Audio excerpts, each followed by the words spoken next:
around that time, my mum was also diagnosed with being like terminally ill, liver failure due to alcohol, Mm. so there was various things going on. And I just thought at the end of that 6 weeks, thought, I think I'll just stick with this.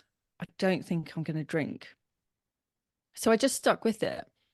And part of that was, like I said, the discomfort that can come with it, which for me was realizing, oh, there's actually things I struggle with in social situations. And I hadn't identified that before. But I was thinking, oh, yeah, if I haven't got the prop of a drink, there's several things I'm struggling with here. I'm struggling with small talk. I'm Mm. struggling with eye contact. I'm struggling with audio input in those kind of settings where alcohol's being had. Um, so I was just kind of noticing these things. And around that time, I happened to read an article about how autism presents in females. Mm. And I read it and I was like, fucking hell, this is me. Mm. This is all ringing bells. But I was also thinking, no, I can't be. I can't be 39 years old.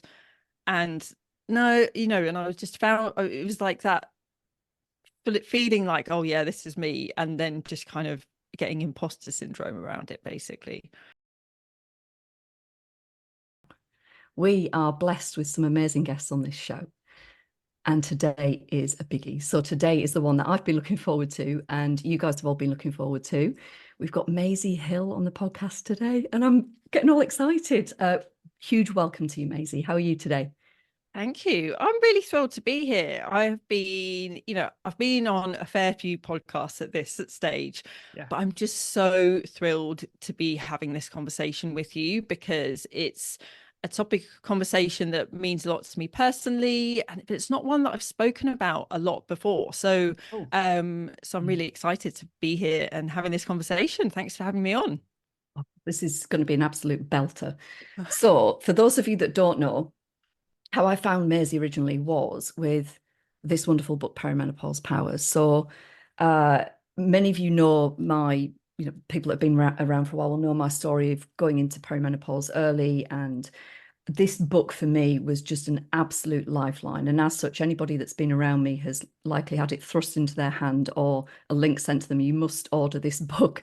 I wish I'd had it when I was ideally in my 20s, but at least my early 30s, because I would have had a semblance of what's going on. And so I know how powerful that book was for me, how powerful it is for my clients. And today, what I was expecting, and the reason I asked you on, Maisie, was because I wanted to really delve into that. And Sam loves talking about my perimenopause journey. Been on a journey. It's so it's been along for the whole ride. So I thought we'd be talking about that and alcohol and hormones. And then your lovely assistant sent through this, your new book, Powerful, which I read the introduction and I was just blown away. And so the way that I felt about perimenopause, like everybody should have this book in their hands, I feel exactly the same way about Powerful. And so there's so much that we want to talk about today. Yeah. What I think would be really great is for you to give us just a little bit of an overview of Powerful, so that we can hear it in your own words, where the book came about. And of course, there are some parts that we might want to delve into deeper, but we'd also like to talk to you about the alcohol piece as well. So yeah, let's just we've got start so with the much book to get into. Yeah, Let's go. Okay. no pressure. So this book was, of course, my first book, Period Power, and then Perimenopause Power, was just heavily focused on hormones in terms of the hormones of the menstrual cycle, how our hormones shift over our reproductive lifetime, and then, shift during that perimenopause transition. But in my work with my clients, when I'm coaching people, there's all this other stuff as well. So for me, it's what I'm known for, but really it's just a part of what I do. And in my work with clients, there's a lot of talk about stress responses, how they affect things, just in terms of our day-to-day experience, but also just like the visions that we have for our lives and how stress levels and things can interrupt that. So the work that I was doing with my clients was all about, just general life coaching on common issues like making decisions, people pleasing, boundaries, having challenging conversations, be that with your partner or with your colleagues, your boss, and just all these everyday scenarios that my clients were just getting tripped up and needing support through.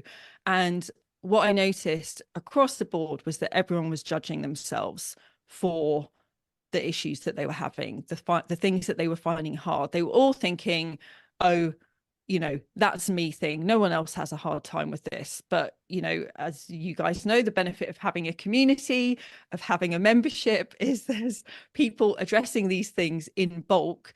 And on the calls and things, you start to be like, oh, that's happening for someone else. It's not just me. And so part of my work is really looking at the common issues that come up and thinking like, how can we address this? And for me, it's really about how do we lessen that inner critic and that inner judgment and shame around our behavior, which really we're just all being human. Newsflash, everyone. Like these things happen for everyone. And I think when you understand your physiology, what's happening with your hormones, what's going on with your stress responses, then you can view yourself in a much more respectful and loving, kind way. And what was inner judgment and like beating yourself up for something that's very common shifts into, oh, right, now I've got that bit of information and I know that's what's going on. Oh, right, that's just my flight response being triggered. And suddenly it just normalizes things and we stop judging our behavior and probably stop judging other people's behavior as well, right? Because this goes both ways. And we start to just think, oh, these are the things that are at play here. So how do I navigate that? How do I address this? How do I work on it? How can I be in the challenge? And so really that's what each of the chapters in the book is about, is an everyday challenge. How do we appreciate what's going on in terms of stress response? How does mindset affect things? And just giving everyone the tools so that they can go off and do the things that you want to be able to, but for whatever reason you're finding challenging. It's massively comprehensive, and all of the nervous system response stuff, it's so important.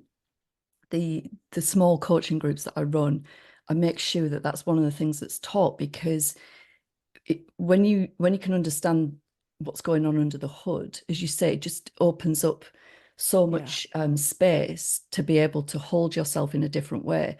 And the whole thing with alcohol is the same. When certainly if I rewind back to the beginning of my story, which was, I was just volatile, trying to cope, using booze as a means of regulating the nervous system, which is like the worst thing that you can do. And I felt so alone in it, so alone. And you think that the problem is you as opposed to a highly addictive drug. And so the same thing and here. that none of us were taught any of this stuff. Correct. So like, how can we like expect ourselves to have these skills of emotional regulation, being able to navigate your stress responses? So it's not just like the presence of a highly addictive drug and how we're socialized and all the things that go into that, but it's also, well, we don't have the skills that we need in order to not have have so much of a need for the drug in the first place. And that also comes into into not drinking alcohol and still needing those skills. I think the thing that's really cool about your book and what you're talking about here is that inherently, like we do have these skills and we do know this stuff, but we've been disconnected from it over time, as you say, with socialization and the way that things are modeled for us. And so the work, what I realized in my own story with booze, and then the work that I do now with my coaching, it's this, and this is why I love the word recovery. It's recovery of self. So it's not recovering from something, but recovering that inner voice that's there all the time, like guiding you moment to moment. Can I just read the part from your introduction that just kind of like slapped me around the chops, because I just, Oh yeah, I'm so intrigued because it's not out. So this is the first bit of like real-time feedback Yeah, I'm I was getting going to say from it's out in someone. 2 days, right? so Yeah. good. I've already, yesterday I was dropping the link in all my coaching groups. They're like, you have to get this. It's coming out soon. So the paragraph that just smacked me around the chops was talking about what true power is. So true power isn't predatory, it's purposeful. It's not about having control over others, it's about mastering oneself. Being powerful involves a quiet determination that drives us forward in our day-to-day lives, the intrinsic motivation that keeps us going even when the odds are stacked against us. It's the force we can connect with in order to assert ourselves. It is the inner strength that allows us to navigate life's uncertainties with courage and conviction, the resilience we harness when faced with adversity, and the self-trust we find in moments of doubt. Personal power is not about controlling external circumstances or people, but about mastering our reactions to them. It connects us with our deeper purpose, as well as understanding that we are authors of our own narratives. And this is what we see all the time, is this outside in version of the world where we're trying, quite understandably, very naturally, trying to change things out there to feel okay in here. Yeah. And as you say in the book, like, it's not, the idea here isn't to be happy all the time, to feel fantastic all the time, but it's about building resilience and finding everything that you have within you. Like, you're not missing anything. I love all of the things that you offer in the book, but I think you even say, like, you don't necessarily need all of these things. They're helpful. No. They're helpful in supporting you through the process of this journey back to self, but you're not missing anything. Yeah. But it is that simple. Mm. And I say this to my clients all the time. They're always looking for the how. Well, how do I do that? What can I use? And yes, it is my job to come up with strategies and things, whether they're in the book or in my membership. So that is important. And at the same time, I think that is sometimes a way to avoid our own discomfort and actually just being with ourselves and getting to know ourselves, being with that inner voice, like you said. And because as long as you're thinking, oh, I need to learn something, I need another strategy, then you don't have to do that, because you're always telling yourself, well, I need more guidance. And yes, guidance is useful, appropriate, helpful. But we always just want to be aware of where is something serving us and being useful, and where are we actually like blocking ourselves and kind of resisting discomfort that's ultimately going to be useful for us. Yeah. If we're not careful, we can get into the world of kind of intellectualizing or conceptualizing feelings or something, and looking for a solution to something that doesn't need a solution because it's not a problem. It's just like it's energy that wants to be felt, or it's there's deep wisdom in that. And like we see that a lot of kind of using those how-tos as and it's mask resistant. Like, it's so innocent, like it's not like, and no judgment on that. Like, I mean, I did that for years, right? And then finally you wake up to the truth of it and you're like, whoa. The thing I most love about this book, Maisie, is it's like just the way it's sectioned out and the way it actually talks to us. Like, so many people, anyone would benefit from reading this. This isn't like these are things that really all of us in one way or another are going to have felt some of this stuff. So I think the way it's been written is really beautiful. It's really accessible. And I think you've got the balance of kind of like, here are a few things you can do, but also this is very much about just being who you are and unlocking that power. So I think you've done a great job there. Thanks.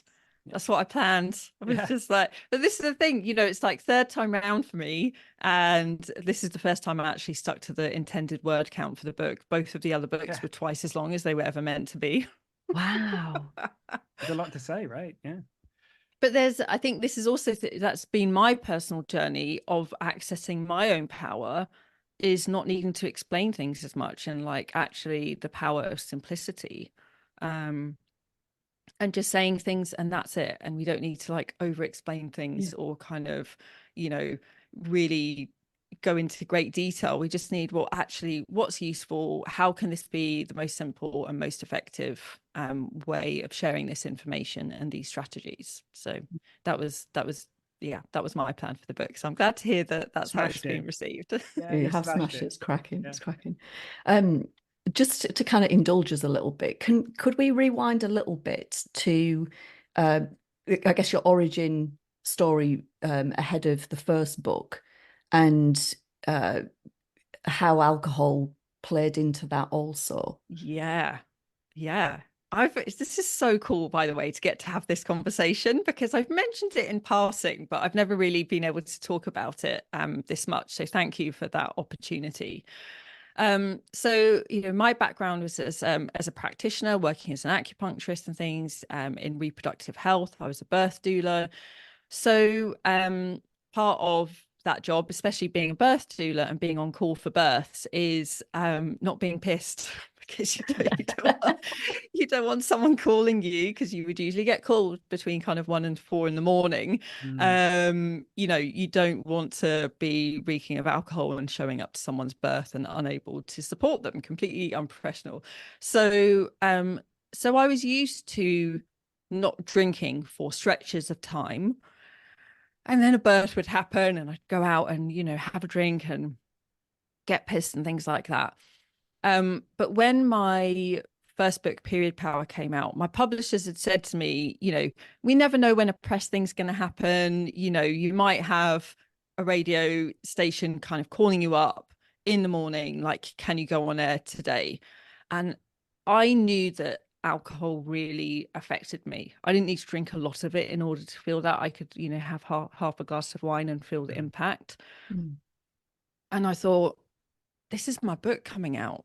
Like, I don't want to be dealing with a hangover. I don't want to have brain fog. I want to have the presence of mind to be able to articulate myself and, do a good job of promoting the book. So I thought, I'll stop drinking for 6 weeks over that kind of publication date period of time.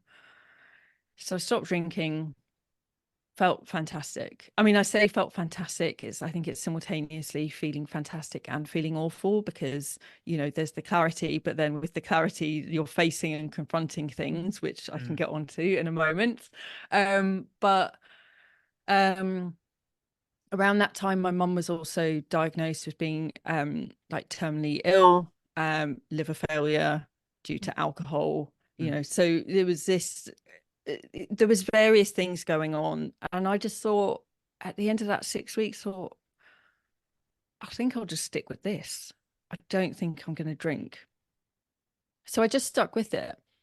And part of that was, like I said, the discomfort that can come with it, which for me was realizing, oh, there's actually things I struggle with in social situations. And I hadn't identified that before. But I was thinking, oh yeah, if I haven't got the prop of a drink, there's several things I'm struggling with here. I'm struggling with small talk. I'm struggling with eye contact. I'm struggling with audio input in those kind of settings where alcohol's being had. So I was just kind of noticing these things. And around that time, I happened to read an article about how autism presents in females. And I read it and I was like, fucking hell, this is me. This is all ringing bells. But I was also thinking, no, I can't be 39 years old. And no, and I was just found, it was like that, feeling like, oh yeah, this is me. And then just kind of getting imposter syndrome around it, basically. So I end up, reading much more about it and things, and then getting assessed by a psychiatrist. He was like, you are definitely autistic, and you kind of like score very highly on the autism front. So, I'm sure I would have found out eventually about being autistic, but for sure, not drinking alcohol accelerated that process and really helped me to identify, actually see the things I struggled with. But then a big part of that is, well, how do you handle that? What do you do? Because if you're in a social setting and you haven't got alcohol, well, then you need other strategies. You need to be able to notice the stress responses you're having. You need to be able to acknowledge the emotions and be willing to feel them, which is very much related to the content that the book is all about, because everything I write about, everything create is one way or another related to my personal experience, and all the experiences of my clients. So I'm really glad that I gave up drinking, because it's made a huge difference. Well, you're gonna help a lot of people from that book. Like, I can talk from someone with a different perspective, but with ADHD, like I had the same experience, and I felt like an absolute imposter as well. And I was like, hang on a minute, but I went to uni and this happened and that. I had all the like bullshit that we have in our head about like why.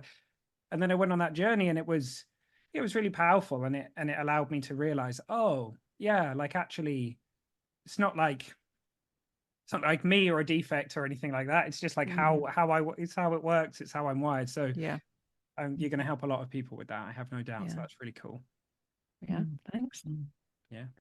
And that was different thing, but same experience, in that it was removing alcohol that allowed me to figure out what was going on hormonally for me. Yeah. And it took a long time still. Because I was 39, it hadn't crossed my mind, and I didn't even really know what perimenopause was actually. Yeah. I went through, naturopath, all sorts of different routes, but it was having alcohol out of the way that allowed me to figure out what was going on, and then be able to try and get informed. And thankfully your book was a massive help along the way. And then I was able to, I was being really lucky, I had a really sympathetic doctor, so I was able to get what I needed. Oh, I'm glad to hear it. Yeah. Sorry, say again. I said I'm glad to hear it. Oh yes, yeah. Well, this is it, because yeah. most people do not, and I meet women all the time that are older than me and are just, told sort of come back when you're menopausal, which well, here's an antidepressant. Yeah, or here's an antidepressant. Exactly. And one of the standout things from perimenopause power, and my acupuncturist, who's like my, she's like everything to me, but first and foremost acupuncturist, but the support she gives me is incredible. She said the same thing that I took from your book. If you can take hormones and you want to, the earlier you take them, the better. So, if you're waiting until you're postmenopausal, then a lot of the impact's already happened in terms of the impact, to your bones and heart health and cognitive function. So, well, this is the thing, is like perimenopause is a window of opportunity. And, often we think about it in terms of managing symptoms, which is great and important, totally. But it's also a window of opportunity to support the decades that follow, and to support heart health, bone health, cardiovascular health, all the healths basically, during that time. But I completely agree with what you're saying about, this tendency to wait until later on. And I just think, what is it with this tendency of ours to wait until it's the worst it can be? In terms of how we're socialized, our inner narrative about that. But also just the way that, women's health issues, hormonal issues are treated in our medical system, and they're not usually prioritized. And part of that is just thinking, oh, well, it's not that bad. Let's just wait until it's horrendous. And it's like, we're actually just gaslighting ourselves, because it's actually already horrendous. If we really look at it and we're really honest with ourselves, it's already horrendous. So come on, let's just make things happen.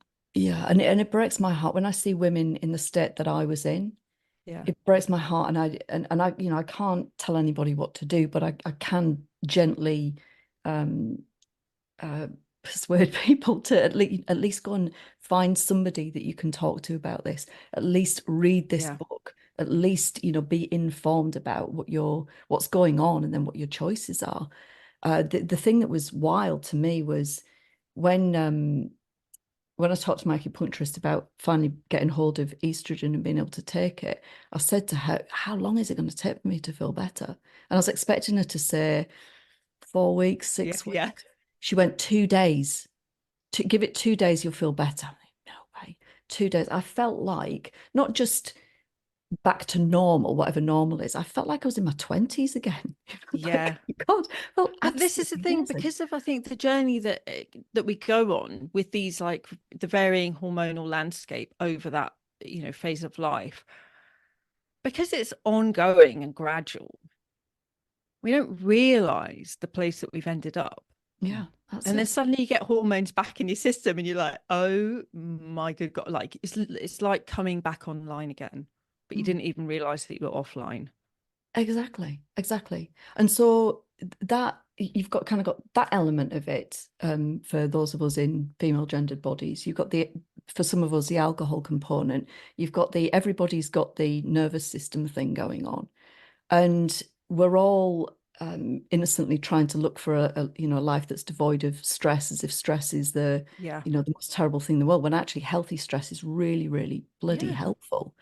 So I mean, it keeps us alive. We like Yeah, tend to thank position goodness. stress as the enemy, and it's like, yes, and actually your nervous system's just trying to keep you alive. So, thank goodness for stress responses. But the issue comes in when we're kind of getting stuck in them and yes. experiencing them on an ongoing basis without any kind of resolution. And when our baseline level of stress starts to change, and suddenly the baseline is up here and we're just kind of existing around high stress levels rather than it being something that's low or something that varies. So yeah. And certainly for me, I think what had happened over time was, with particularly using booze as a means of trying to regulate, not realizing what I was doing. Some people use it to downshift, as I was. Some people use it to try and kind of upregulate and Yeah. get through the housework or whatever it is. What I hadn't realized until I realized was that I was diminishing myself. So because I was using alcohol as a means to avoid dealing with certain things, you then become less capable and less resilient. And there's also, I mean, you're talking powerful about what's going on under the hood as well, in those terms. And so I at the end of it all, I just felt like the shadow of my former self, unable to cope with anything. And it's incredible to me now. I mean, I'm 4.5 years down the road. My life is unrecognizable, and everything I thought about stress and adversity, like I sometimes I don't, the egoic part of me doesn't always welcome it, right? But by God, like that's what helps you to grow and expand, and your life just becomes just full of magic and mystery, because you're willing to turn towards all of that stuff that quite naturally and understandably seemed insurmountable. Yeah. And so what I just love about so much about your book is that it's really harnessing that you, as an individual, as a being, you are incredibly powerful. And it's there are so many helpful aspects of your book that are going to allow people to be able to take that journey back to themselves and start to gain momentum. Because when you live it, when you start to face into adversity and stress and feel your emotions for the first time, when you've perhaps been numbing them for a long time, and you realize, oh, hang on, I can include all of this. One of the things that I'll often say to people is, like, if you look back at your life, there will have been adversity all the way through it. All sorts of things will have happened to you, and you've come through them all. Every single, like, you're okay. You've come through everything. And if I look at my own journey, there's some really awful things happened in my life, and I've come through all of them. And I did all of that with an energy of fear, lack, scarcity, doubt. So if everything has always worked out with that kind of an energy, what's possible if you operate with a different kind of energy, with abundance and faith and excitement and love? Like, what might be possible for you? Yeah. Incredible. It is incredible. And it's such a huge shift to go through. Congratulations. It's amazing. Thank you. Well, it's good to have good people along for the ride. Yeah. So Maisie, you said it's funny because as I was listening, I was like, wow, there's so many parallels here with, when it comes to the alcohol journey of like letting it get way worse than it needs to get, how quickly we can feel better. And the whole like we've woken up from a dream and we're like, what was going on? And I know that when we spoke before we hit record, there were some things you were really excited to share. We spoke a little bit about you know, being able to say no, or like not being able to say no, and FOMO and boundaries and things. Yeah. So what are the things that you're like desperate to share with our audience around that? Because I think you were on point with your feelings on that. Yeah, well, yeah, as I said, it's been really interesting to have the space to an opportunity to reflect on my own journey. And I was really revisiting that time in my memory and thinking about how it was very straightforward for me to communicate, I'm not drinking, I don't want to drink, I've stopped drinking. Like, it was just very easy for me. It was very simple. So I was thinking, why was it so simple for me? And why is it challenging for some of my clients who've gone this, and I'm sure for some of your audience? And I think there's several components going on, but for me it was very simple to communicate. Nobody challenged me on it. Not one person questioned me or tried to pressure me. And I think that's such a common concern for people when they stop drinking, is what are people going to say? What are they going to ask? How am I going to explain? And for me, I'm just like, I'm just stating the facts. It's that simple. I'm not drinking. I don't need to be defensive about it. I don't need to explain myself. I can just very assertively and in a very grounded way just say, no, I'm not drinking. Yeah. And that's, you know, it's like full stop. That's it. That makes a profound difference. Yeah. Yeah, it does. But I think it's because I had addressed all of my own inner judgments. Because, right, what we're concerned about is what are people going to say? What are people going to think? And so we're trying to manage other people's thoughts about us. Yeah. And I go into this in the book, in the chapter about criticism, right? It's this idea of like, oh no, what are they going to say? What are they going to think? So then we change our behavior and our communication in order to manage their perception of us. Yeah.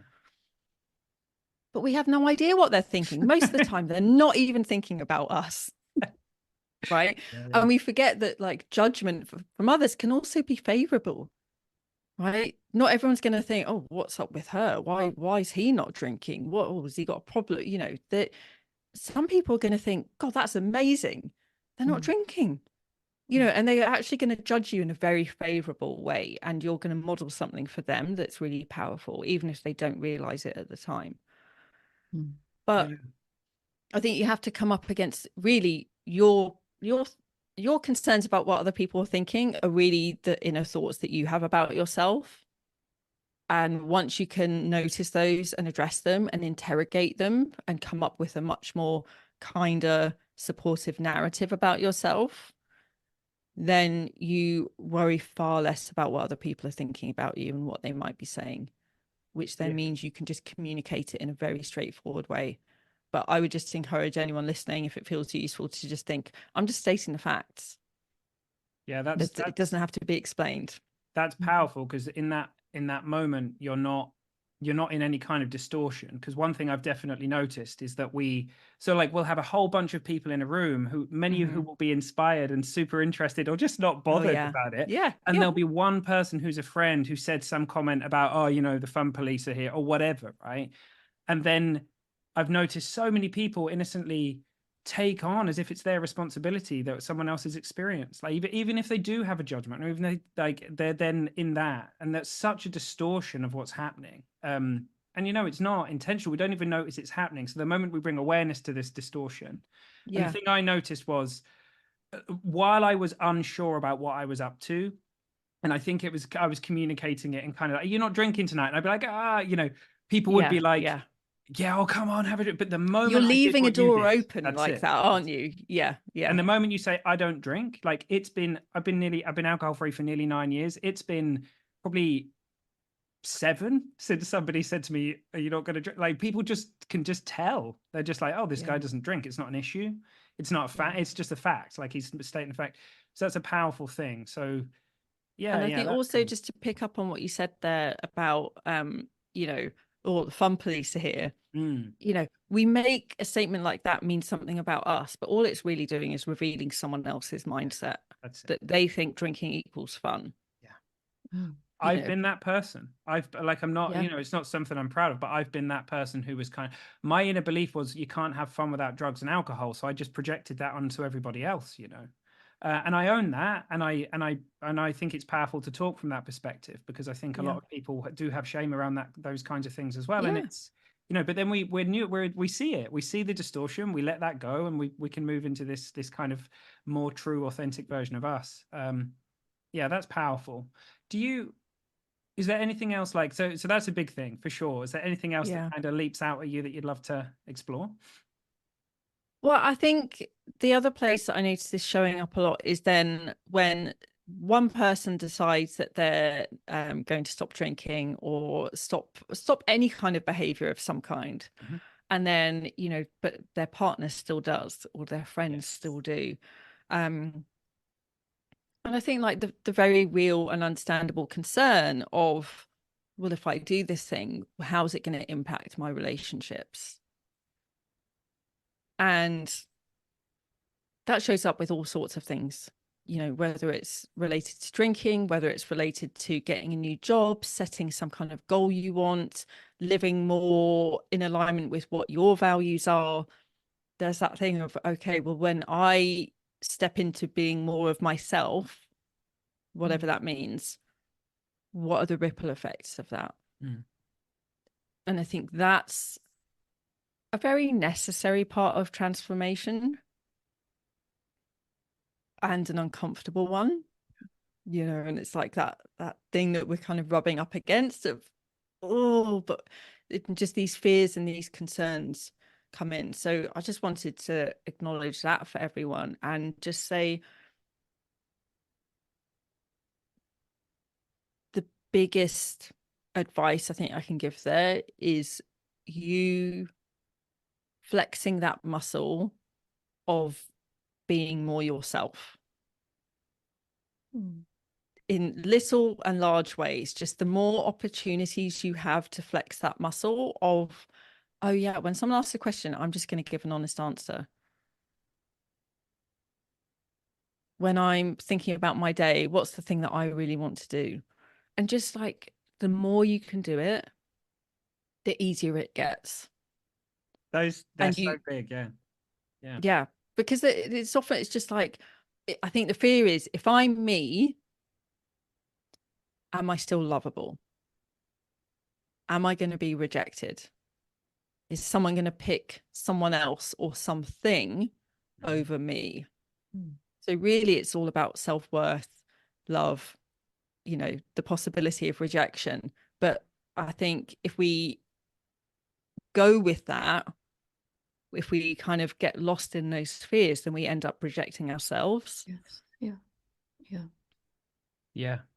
And one of the ironies is that often the things that we find amazing about someone or whatever are the kind of points of difference that we're fascinated by. But then we get into this enmesh situation where I can think back to myself, in my early relationships, where if someone's like, if I didn't like a song or something, and actually just being honest about that now and say, yeah, this one's not really for me. And seeing how that actually deepens a sense of connection, deepens a sense of kind of fascination in kind of the ways that we're connected and the ways that we're different, and just those small things, that's a really powerful thing to share. Because I think people are often thinking in terms of the really big things, oh, I need to have that huge conversation first, or I really need to, but actually just those kinds of small things and how they build up, I think is really, really powerful. Yeah, because when you do that on the small scale, then those big conversations actually stop being so big by the time that you get there. Because you've just flexed that muscle enough that you're like, oh no, I can totally do that. It's no big deal. But I love that you brought up connection there, because that's what it's about. It's our connection to ourselves, our connection with others. And there's a lot to be said for honesty and connection, because people trust you more. If you're willing to give an honest opinion, then that trust is built, and people know that they can rely on you to be honest. Would you spend just a minute? Your distinction between being nice and being kind was really powerful in the book. Oh yeah. Could you? Because I think a lot of our audience would really get something from that. Yeah, so yeah, that's very much related to what I was just mentioning. So I love that you've picked up on that there. So for me, being nice is where we're kind of overriding our honest answer in order to make the other person feel okay. Where we're like, oh no, I don't want to hurt their feelings, so I'll say this instead, or I'll do this instead. And actually, that's not helpful. And it's far kinder to be honest. So I think one of the examples I give of this in the book is, if you have a team member who is, they're doing some work and they're working on a project and it's not their best work. You could be nice and be like, oh yeah, you've done a great job there. Completely inauthentic, and you wouldn't be telling the truth. But that's not helpful to them. So instead, you could be kind and perhaps kind of risk the relationship a little bit by saying, you know what, I know you've been working on this, and I'm not sure why, and we can have a conversation about it, but this doesn't seem to be your best work and what I've seen you do before. Is there anything that's going to be useful to you? How can I help you with this? That's being kind. Yeah. Because then they have an opportunity to be like, oh, you know what? Yeah, I see what you're talking about. And I kind of suspected that. And, we have no control over how they're going to react. Some people might get defensive. But by choosing to be kind, you're kind of being willing to be in that discomfort. But, that's different to like being an asshole about it. Sure. And, and just like slating someone, be like, what have you done here? And I think that's the thing when we're talking about that kind of honesty, that's a lot of people's experience of it, is like if someone like heavily criticizing them being mean, being abusive. And so we're not talking about that either. It's just like, again, just thinking about what's the kind thing to do here, which is different to being nice and just, putting on a smile and saying, oh no, it's lovely, oh you're so good at your job, and it's just like patronizing and not useful. Because there's no cookie cutter, like being kind isn't like a cookie cutter response. So you have to really look with it because it's nuanced, and you have to ask yourself, for this person, like for me, what do I really think? And I think that because I was just about to say, where's the starting point? And I think you probably just said it, Maisie. It is just the question of like, what's kind in this situation? And really, not go into the script, because being nice in a funny way is like, it's just kind of like the same thing over and over again in a different way. And it's in it, like I used to say, it's really made me think, because I used to say a lot, like, oh, it's nice to be nice, right? And at the core of it, there was like a positive thing, but actually, it's well intentioned. It's always well intentioned. Yeah.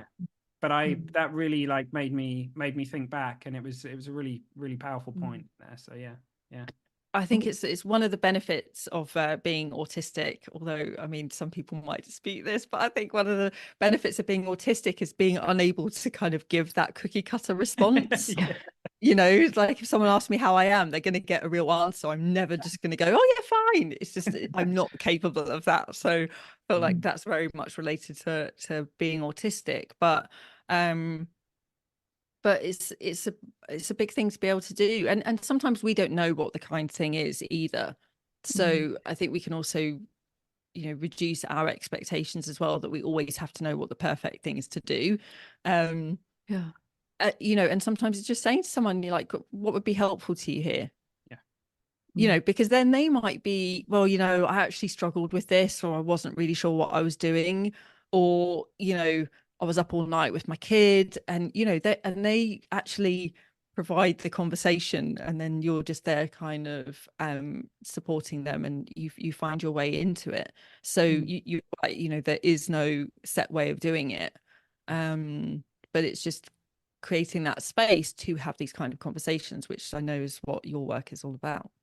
Yeah, absolutely. And the irony with all of this stuff, of course, is that there may be some short-term discomfort because you're laying down new neural pathways, you're doing things in a very different way. But over the long term, you feel much more comfortable. You feel much more comfortable in your own skin, much more comfortable in your relationships. And it's intensely liberating. You know, I've learned all sorts of stuff about myself. It's interesting because you mentioned small talk earlier on. Yeah. I fucking hate small talk. Yeah. Like I'd rather be in silence. We're in good company, I think. Or Yeah. go really just, deep. it's going to be great podcast content if we just all sit here in silence. Yeah.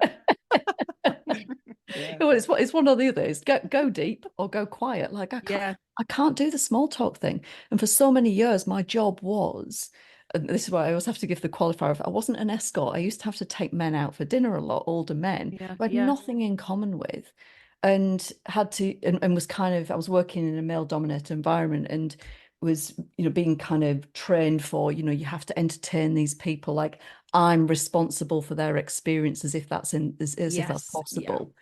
And I felt so uncomfortable in my own skin. And I couldn't understand why I was so terrible at this small talk thing. Well, now I understand it. Like it's not meaningful to me. It's not who I am. But it is a journey of understanding yourself. Because for some people, they might love small talk. Oh my goodness. I mean, my other half, I mean, he has skills that I just do not have. And it's fascinating to watch him just chat to anyone about anything. And I'm just like, bloody, like, how do you do that? And then he watches me like a deer in the headlights or rolling my eyes and things. I'm like, oh my God, get me out of here. But I think that is just, again, part of that journey of self-acceptance and getting to know yourself and honoring these parts of you.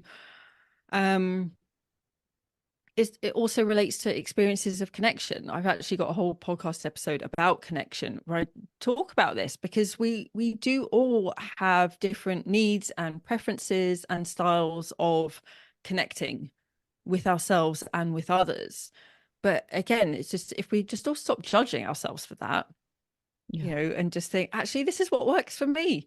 Yeah, I love that. That's my way into a conversation. That's how I feel comfortable. And then I can go deeper. Whereas for other people, it's like, let's go deep. I'm ready. And we experience the connection that way. And, you know, some people experience a lot of connection in person and seeing people, you know, face to face. And for others, it's like, prefer to have online connections and voice messages and things like that. So there's no right way of being. It's just what works for you. That's it. And finding that authentic connection, you know, in taking alcohol out, that's a journey. Yeah. Because for many of us, the kind of like connection we thought we were getting through booze, which ultimately, you know, there's that illusion for a minute and then we're just gone, you know. So it's, but going back into that authentic connection, and it's part of the, like, this is it. Like, this is all the different, like, we're the novelty and the fun of like everyone being different and unique in that way. And in the way that we're all the same, that like sense of deep self beneath it, you know, it's that, it's those two paradoxes, the both and thing. And Maisie, you mentioned your podcast and connection. I know that our listeners would love to know a bit about that. Like, can you let people know where to find it and all that kind of stuff? Yeah, it's called the Maisy Hill Experience. It used to be called the Period Power Podcast, but you know, the process of evolution and changing identities and things like that, and my work evolving. So yeah, it's the Maisy Hill Experience. There's a new episode every Wednesday, and it's just where I get to share all my latest thoughts and teachings, and just have fun having these conversations. Yeah, awesome. I can't believe we've nearly been talking for an hour. It's just like literally disappeared. I know, it feels like we're just getting going. Yeah. Well, look, I mean, I'm going to talk about Ellie. We'd love to have you back on, because there's like a million things we could explore and break apart. I'm sure, like, would be really helpful to people. So we'll put show notes and, you know, links to the book, which comes out on I think the 9th of May. So it's like 2 days from the day we're recording it, right? So if it is the 7th, is it? Yeah, it is. So that's really exciting. People can grab that. And, you know, I know me and Ellie both wholeheartedly would recommend that. It's a really, really cool resource. And yeah, Ellie, I know that like this was a really special one for you. So like, I don't know if there's anything else you want to say. I'm just super grateful. It's been wonderful to get to spend some time with you. And, you know, all the time we come across people that are really struggling with self-acceptance and the notion of loving self is just entirely alien to them. Yeah. And what the work that we do and the work that you do, I think it's so helpful in allowing people to go on that adventure back to themselves. And I really want everyone to pick up a copy of your book, because it's these really seemingly small things are massive acts of self-love. You just don't realize that they are. So whether it's the the being kind instead of nice, or whether it's taking a pause before you respond to something, or whether it's saying a no and not explaining yourself, it's a fierce act of self-love. And it's so highly valuable to spend your time there. So I'm just in awe. Thank you so much for everything that you do. Oh, thank you so much. And honestly, it's been just, this conversation has been very nourishing and delightful for me to have. So I really appreciate coming on. And just so cool to even, just to see your book there with all the marks in it. That's the first one I've seen like that. So having a competition, weren't we, Sam? I said to Ellie, like, you can tell when I like a book because these weird, like, coloured things appear in the top of it, which I rarely do, Maisie. So, like, it's a good sign, yeah. Yeah, it wasn't planned like that. Awesome. Well, congratulations on the book. And as Sam said, we'll make sure that there's a link to the book and the Maisy Hill Experience podcast in the show notes. And we hope to have you on again sometime. Amazing. I look forward to returning. Thanks for having me. You're so welcome. Thank you.